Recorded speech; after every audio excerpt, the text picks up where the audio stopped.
a gas station. Put a mask on. No. I won't serve you. Okay, is the gas free? Because I've filled up. So you're gonna take my money or I'm gonna have free gas? No, you have to pay. Well, then fucking serve me, dummy. Put a mask on. No. It's just some stupid thing. In the end, they take my money. It was a big waste of everybody's time. And I'd say to them, bro, you're earning 700 pounds a month working for a corporation that wouldn't give a fuck about you if you got stage 5 cancer. Why do you care? If I worked in BP and someone walked into my gas station and decided to start a fire in the corner and barbecue some sausages, I wouldn't give a I'd be like, please stop, bro. Whatever. Like, why do these people, they're so fervently passionate about the rules of the BP station? But do we need people? You're a fucking slave in your mind. Do we need slaves though? Because Yes, obviously we we need people to work and do those jobs that obviously the free people can't do. And this is the full circle realization when you get to the point where, as frustrating as it was, you need this slave class of people who buy bullshit so that I don't have to do bullshit stuff, which is great. But usually the bullshit people can't tell me what to do. It's only during COVID they were allowed, and now that's all over. They can't tell me what to do anymore, so it's fine. But if you're, and not everybody's mind can be free because in society it would break down. But of course, some people's minds are designed for freedom and some people's aren't. But it's amazing when you're talking to the slave mind, trying to get through to them. You have two choices. Either you understand what's happening in the world today and you're on the side of good and you're fighting against the Matrix, or you've accepted all the Matrix programming to pretend that there is no battle, and then by extension, you're gonna end up fighting against your own mind. And you're gonna be in a fight either way. Your mind's either right and you're fighting externally against the enemy, or you've accepted the Matrix programming and you're sitting there fighting against your own depression, your own anxiety, fighting against your own struggles inside of yourself. You're going to fight anyway. There is no way to avoid this. So you have to make a decision. Do you want to have control of your own mind and control of yourself and fight for God and fight on the side of good against evil? Or do you want to accept the evil programming, fall down a hole of degeneracy and fight against yourself and self-destruct and implode? That's your choice to make. But I think the intelligent choice is to fight against evil. But also, you know, life teaches you a lot. And I think a lot of people are not very self-reflective of their own lives. I don't think, you can read a book and that's great. But I think if you're living an interesting life, if you were to take half an hour a day to actually sit and go, okay, what good has happened to me today and what bad has happened to me today? Why have those things happened and how can I prevent them from happening again? Most people don't, that kind of crap doesn't even cross their minds. Like every day I will sit at the end of the day and go, what bad has happened to me today?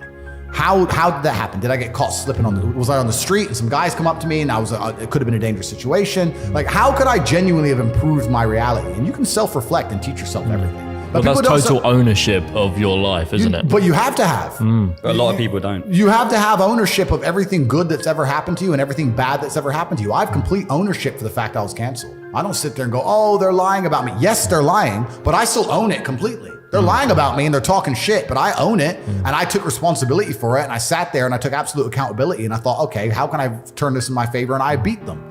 If I'm walking down the street and it starts to rain, I take responsibility for that. I didn't have to be in rainy London. I could have been somewhere else. I could have brought an umbrella. Could have took a car. I am responsible for getting wet in the rain. And there's people out here who just don't take any responsibility for their own actions, let alone the weather. If you take complete self-accountability and you self-reflect, you can learn a whole bunch about life. But could you not just say that it's raining, this is unfortunate? No, but that's what losers do.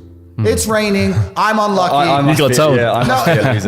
No, but that's what they'll say. I got wet because it rained, not my fault. Whereas I'll say I got wet because I did not prepare for the rain. As the world gets more messed up, which it is, people are going to learn some very abrasive, harsh lessons. And sometimes when you've gone through a very harsh lesson, to be given a solution which isn't harsh, you're not going to believe it. To be given a harsh solution makes you feel like, okay, this guy knows exactly what he's talking about. As a man, your life is supposed to be shit. My argument to this is people go, oh, I don't feel good. I say, good. Your life as a man is going to be terrible the entire time. Who told you at any point, I don't know what the Bible says. I haven't read it cover to cover like I've read the Quran. But I don't think the Bible says you're supposed to be happy all of the time. I think follow your passion is also a terrible piece of advice. Yeah. Yeah. People say, hey, man, you need to find what you're passionate about and do that. And what they're trying to say is only do what you like because you have no motivation to do anything else.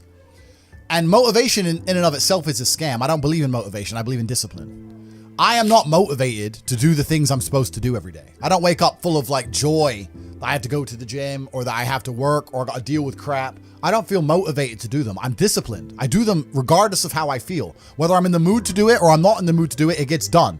That's discipline. Discipline's a real thing. Motivation is fleeting. Yeah. You're never going to be permanently motivated. So when someone comes along and says, oh, do what you're passionate about, what they're saying is you'll have endless motivation and then you'll be able to try hard. If you're the kind of person who can only try hard at something he enjoys, then you're going to fail. Because most things you enjoy don't pay any money.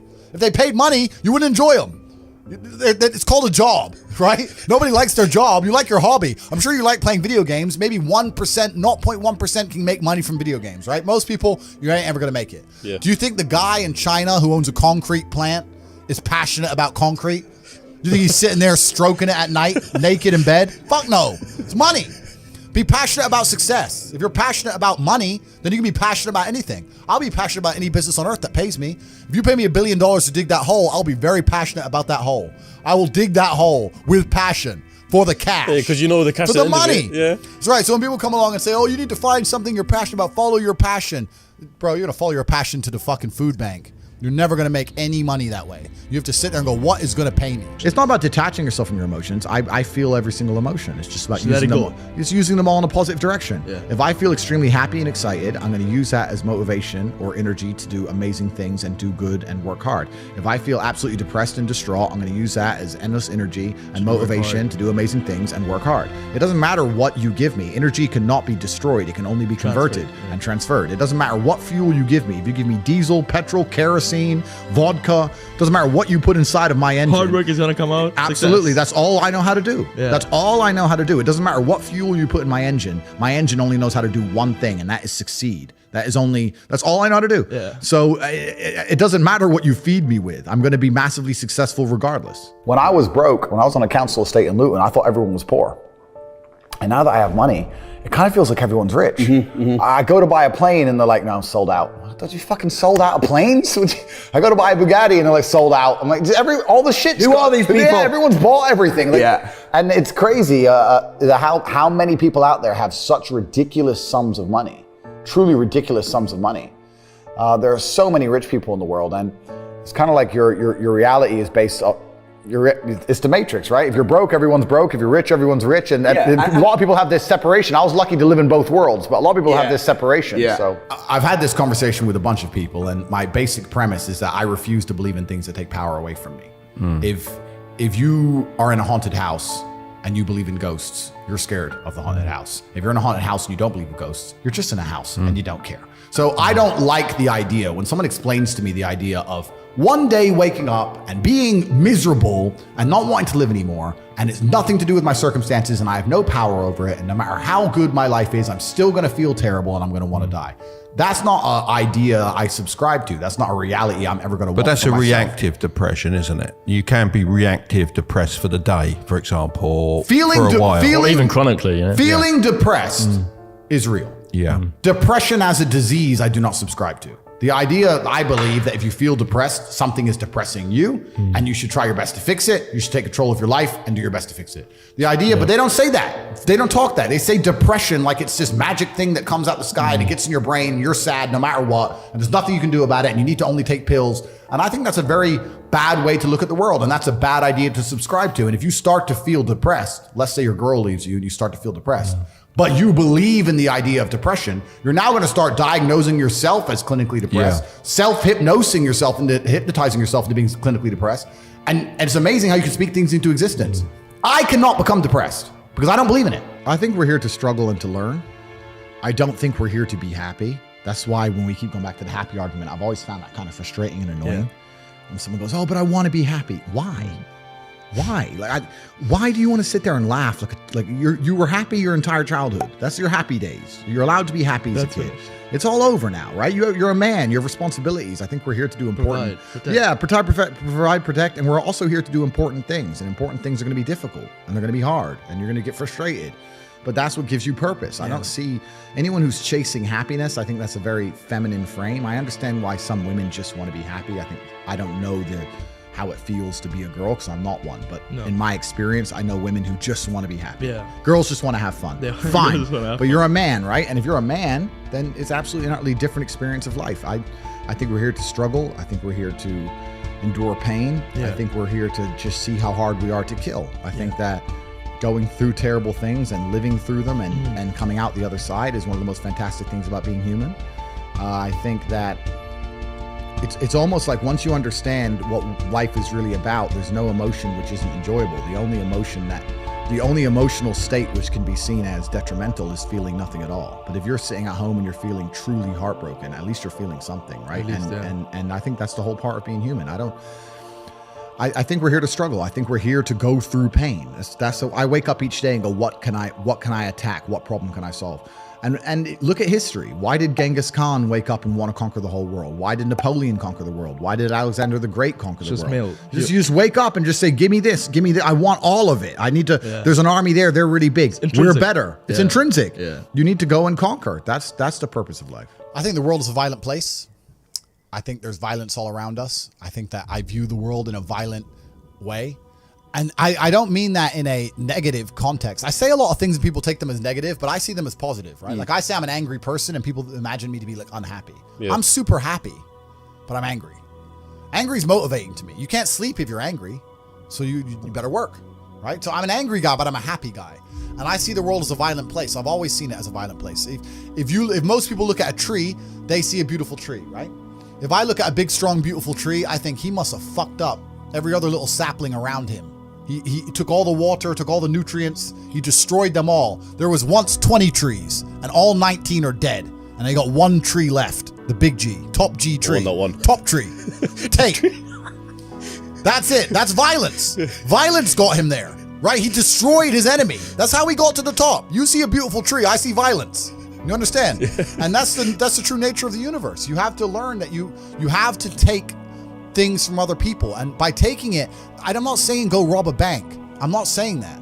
I'm saying completely the opposite. You can be a philanthropist. I'm taking money from everyone inside of HU, but I'm changing their lives. It's a good thing. You can take money in a positive way. Most people don't look at life that way. And when you look at life that way, you need to start identifying. One of the things we teach inside of HU is to identify every single time your money is taken from you. The only thing I will say I don't like about being banned is that you get 3 lives when you attack powerful people. They first ban you and try and shut you up. Secondly, they'll put you in jail for something you didn't do. And thirdly, they'll kill you. So I've used my first life, which is kind of upsetting when you know that next is going to be some false charges. The 2 worst ones. Yeah, and if you survive the false charges, you just die. Jesus. So that's kind of upsetting. I like to think that people at home know if I ever ended up in a jail cell and the media started printing why, that they'd know it's a pure lie they made it up. Yeah. But that's kind of scary. Outside of that, the ban in and of itself has not. I don't care, bro. It's made no difference to my life. You need to get a piece of paper or understand on a scale of 1 to 10 and say, how stressed do I want to be? How much pressure do I want to feel like I'm under? How much can I take? And be honest with yourself. I wanted this life. This is exactly what I want. It makes me happy. But there's a whole bunch of people who would not be happy in my position just because of the amount of pressure they're under.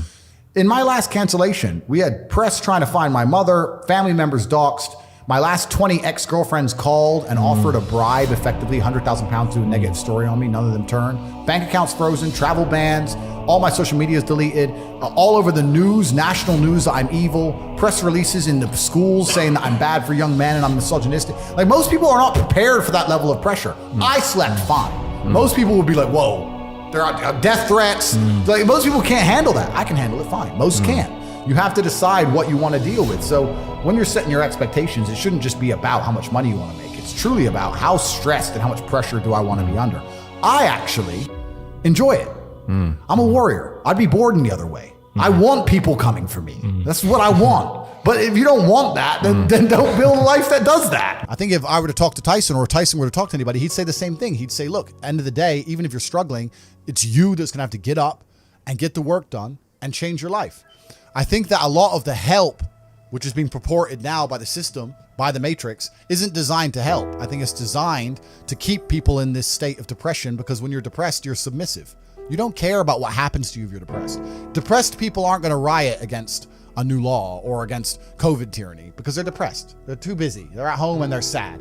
I think that keeping everybody in a degree of semi-neutral depression, semi-sad, is good for their ability to control all of us. So when they go on the TV and say, you're depressed, it's a disease, you can't fix it, there's nothing you can do about it, it's not your fault, I think they're just trying to reinforce in your mind that you're never going to get better. I think if they really cared, they'd say, like Tyson Fury says, you're depressed, but you can beat this. You can do this. I don't hear them saying that very often. They just sit there and say, everyone's depressed and it's normal. Accept it. No, I don't accept that. I don't accept that. I don't think people should sit there and accept that they're sad. Change it. I think only you can change it. That's what I believe. God created us to learn and understand ourselves and understand other people and understand the world. And what did I say earlier? I said that you don't learn a lesson or you don't appreciate something without pain. So you have to struggle to learn anything. There's only two ways to learn things, the hard way or the harder way. If you're smart, you can learn the hard way. But in my experience, 99% of the planet only learn the hardest possible way. If the lesson's even 85% effective, they'll make the same mistake. It's only when they completely decimate and destroy an element of their life do they sit there and go, oh, oops, now I get it. No. That's how it goes. If you start with a good team, you're going to make it. That's really true. Brotherhood in and of itself is so valuable. If you sit around with 20 people and none of them are lazy and none of them are snakes, you're going to be fine. So you need to have people you can give. This guy's in charge of this thing. That guy's in charge of this Delegate thing. people, different roles, different tasks. Absolutely. You got to have a team. You got to have a network. And my network is so strong. That's one of the big advantages I have. I have people around me who I can genuinely, seriously trust.